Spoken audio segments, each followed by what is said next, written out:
Então, você tem aqui um desenho de um processo qualquer, e você pode ter, em algum momento, uma tarefa de regra de negócio para cancelar aquela solicitação que está sendo executada no momento, dependendo de algum critério, de algum caminho que o processo seguir. Nesse meu exemplo, eu quis trazer mais graça aqui, um temperinho a mais, e cancelar outra solicitação. Ou seja, eu tenho um processo de solicitação de cancelamento de solicitações. Ou seja, vamos supor que vocês têm aí uma gestão de acessos, né, uma gestão de acessos da tua empresa um pouco mais restrita. Vocês não permitem que nenhum usuário final faça um cancelamento ou a exclusão de solicitações. Vocês podem, como alternativa, criar um processo, né, um aplicativo de processo para essa finalidade, onde a pessoa vai ter que solicitar o cancelamento de algum pedido que ela fez em algum aplicativo, por exemplo. E é bem simples isso. Então, eu tenho aqui o pedido, onde a pessoa vai preencher o código da solicitação, alguém vai ter que aprovar, olha, eu vou cancelar ou não, e aí a regra faz o cancelamento sozinha. Como que ela está configurada? Eu marquei a opção cancelar solicitação, você pode cancelar a própria solicitação que está sendo executada ou outra solicitação. E olha o que eu estou usando aqui, um token, form.número da solicitação, que foi o campo que recebe o código da solicitação que tem que ser cancelada. Então, eu vou trazer um exemplo para vocês aqui.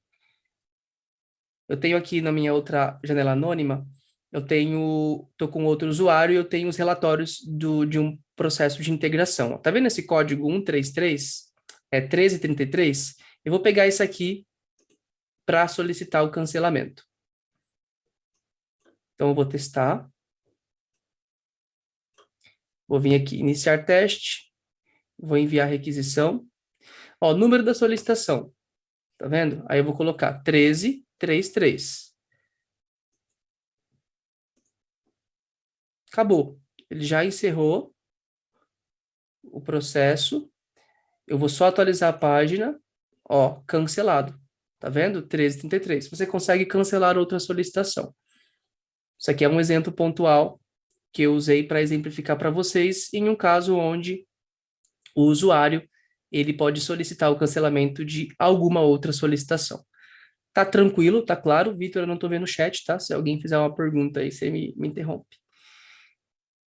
Legal. Simples assim, tá, pessoal? Eu não precisei acionar nenhuma regra de negócio lá no módulo. Simplesmente eu coloquei o token aqui do campo que recebeu o valor e dei sequência no cancelamento, tá?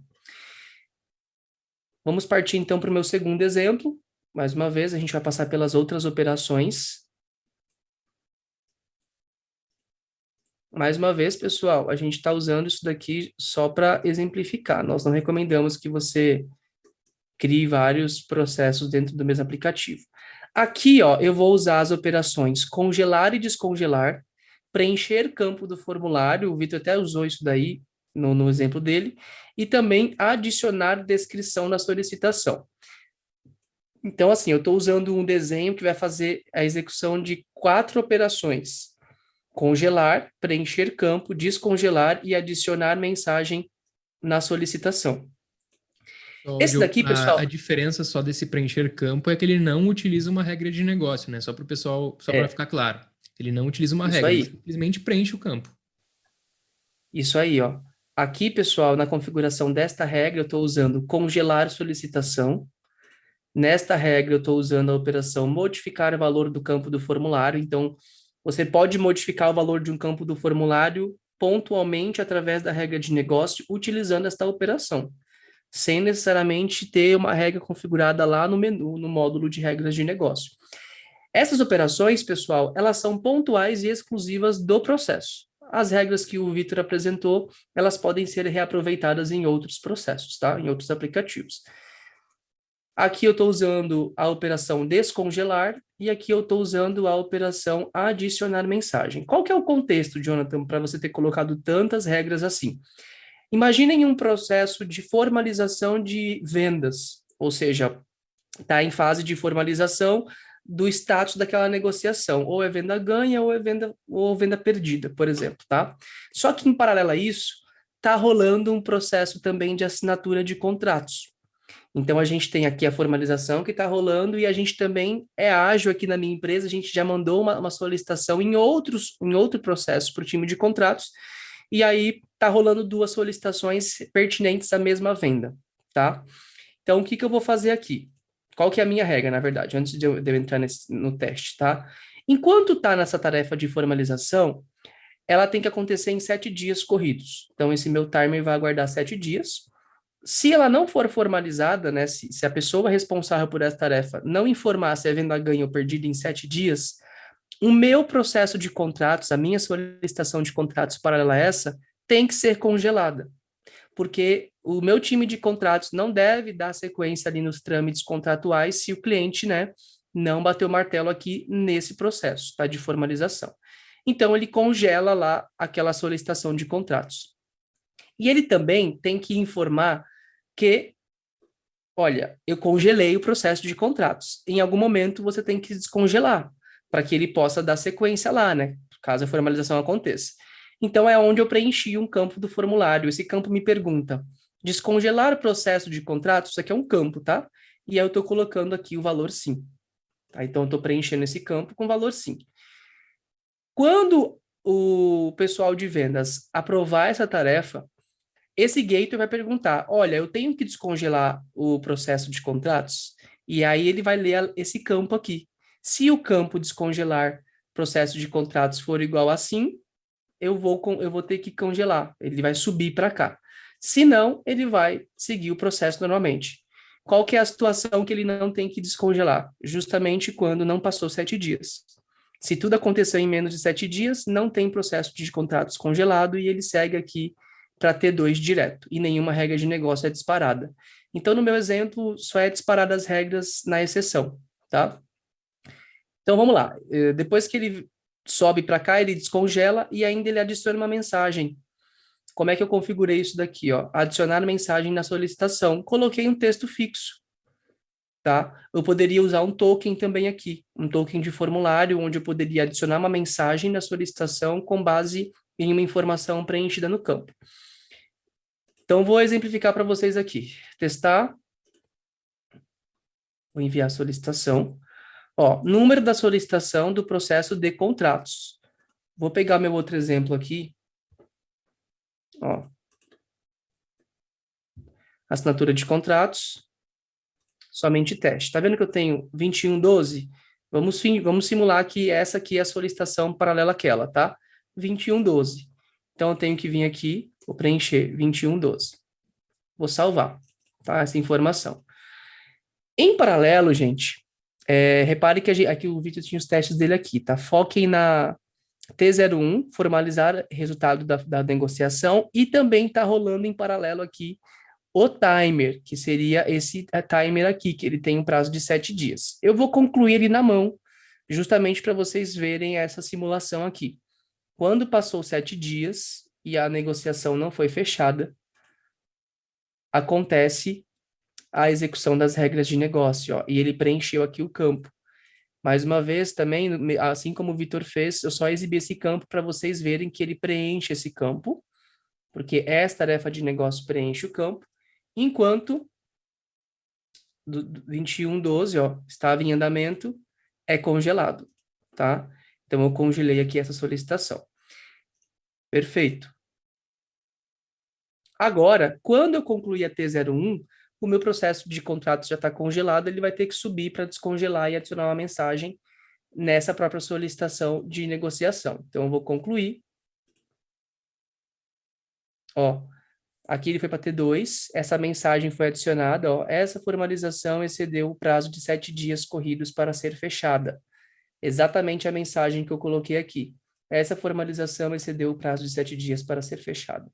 E quando eu volto aqui no meu exemplo, ó, 2112 foi descongelado, tá? Então, eu já exemplifiquei para vocês aqui, eu sei que eu demorei um pouco, mas já exemplifiquei para vocês 4 operações diferentes que vocês podem utilizar.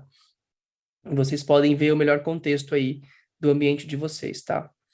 Pessoal, eu sei que a gente está chegando às 3, falta só 2 exemplos e eu já encerro, tá bom? Vamos lá. Eu tenho aqui o exemplo de alterar status, também muito simples. Essa daqui é bem simples também, onde eu tenho aqui uma solicitação, por exemplo, eu tenho uma pesquisa de satisfação, e aí essa pesquisa de satisfação, quando ela é respondida, é uma pesquisa de satisfação que foi respondida, por exemplo, ao final de um chamado que foi executado, tá? De um chamado que foi atendido. Esse chamado, esse processo de chamado, ele foi atendido e ele foi finalizado. E aí o cliente recebe a pesquisa de satisfação. E aí, quando ele responde essa pesquisa, eu quero alterar o status do chamado pertinente à pesquisa que ela respondeu. Eu quero alterar o status dele, informando, ó, pesquisa respondida. Que status é esse, Jonathan? É esse aqui, ó. Se eu venho, por exemplo, aqui, tá vendo que eu tenho um status? Ó, eu vou pegar aqui outro processo. Vou pegar geração automática de políticas. Eu tenho aqui o status finalizado, está concluído, certo? Vamos supor que esse aqui seria o meu processo de suporte, de chamados. E aqui eu tenho o código 1555. Então, se eu venho aqui no meu teste,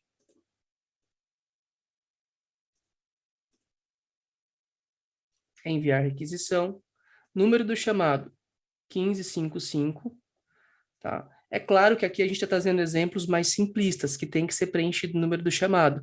Mas vocês podem pensar numa solução que o código lá do ticket que foi aberto já venha preenchido quando a pessoa responde a pesquisa.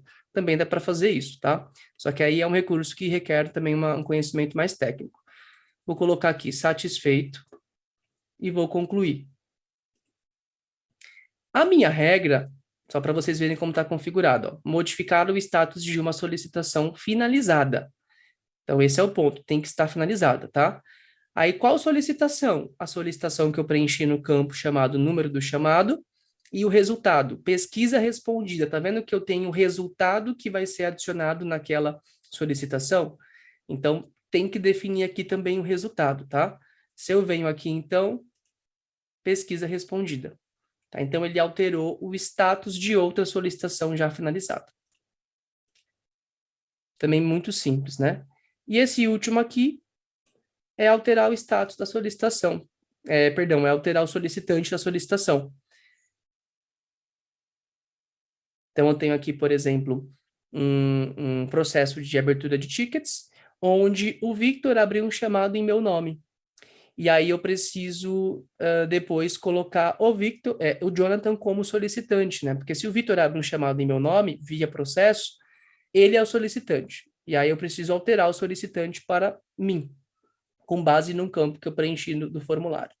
Então, como que ficaria? Eu venho aqui em testar. Ó, o Victor vai ter que preencher, olha, o chamado é em nome do Jonathan. Ok. Vou concluir. Vai sair da minha fila. O Victor só fez o papel de abrir o chamado, reportar para o time de suporte e agora eu sou o requisitante. Então, o ticket ele está na minha fila. Então, se eu vier aqui, ó, vou fazer um filtro por esse processo que eu tô. Regras de negócio, não, é o operações. Operações, tarefa, regra de negócio. Ó, Jonathan Victor Canuto, tá vendo? Essa daqui é a solicitação de teste que eu estava fazendo agorinha, ó, 2155, onde o George, que é o usuário que eu estava logado, era o requisitante inicial. Quando ele executa T01 e preenche que é em meu nome, que o chamado está sendo aberto, a próxima tarefa caiu para mim, tá? E eu também virei solicitante aqui, ó. Esse é o mais importante, tá? Eu virei solicitante no lugar do George. Então, a gente deixou por último essas operações porque elas são mais simples. Só que elas estão muito poderosas. Quando vocês usam ela de maneira correta, vocês podem deixar o processo de vocês muito mais dinâmico.